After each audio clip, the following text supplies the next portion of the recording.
to draw a picture. Now, when you are done, again, hold it against you so nobody can see it. Something simple that if I showed it to everybody, they would know what it is. So draw a picture. Don't draw a circle, a smiley face. Obviously, don't draw that. Draw something simple. Who here has been to a psychic? Tarot reading, crystal reading, palm reading, body reading? A couple of hands going up. I think a couple more of you are thinking yes, but I'm not going to raise my hand. That's okay. A lot of people have been to psychics, and it's an amazing thing. You walk through the door, and they can tell so much about you just by looking at you and listening to you. And it's a technique. It's called cold reading. And it is the ability to look at someone, think of things that they're going to think of, and tell them about themselves. It's a technique. It is incredible. It does not take away from your experience knowing that there's a technique. Are you done? Okay, let's put it in here just so I have to keep, just in case of accident. And do not forget what you wrote. All right, so keep that image, Drew, keep that image in your head. Cold reading.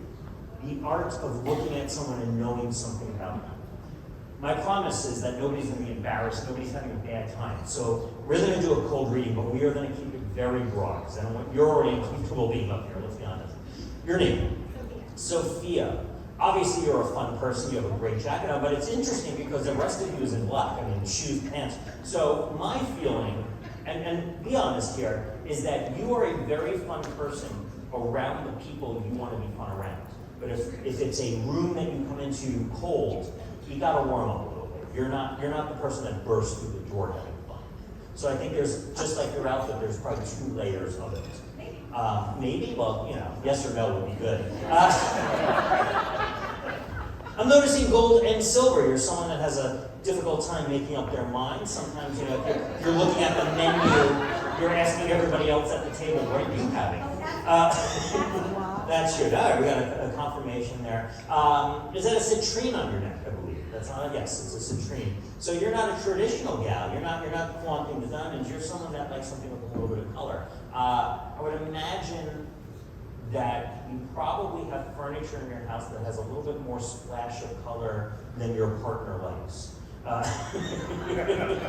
Where did you get this from? When you were a child, what did you want to be when you grew up? A doctor. What do you do now? I'm in sales.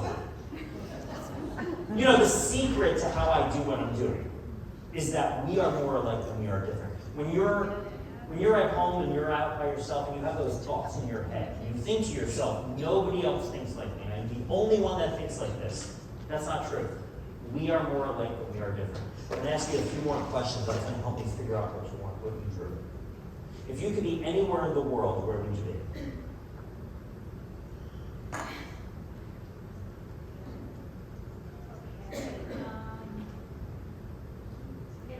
Italy. Okay.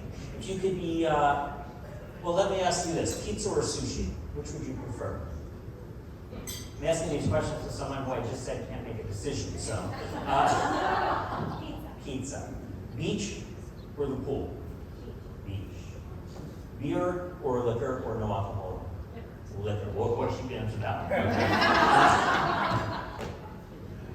Romantic movie or comedy? Romantic. I did ask you if you could be anywhere in the world, where would you be? Would you rather be traveling or would you rather be home? Home.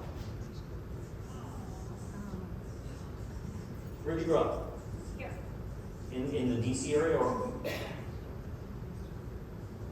So this is based on your answers, the kind of thing I think you'll draw. Just hold it straight down. Don't look just yet. A little pizzazz, you know, a little thing.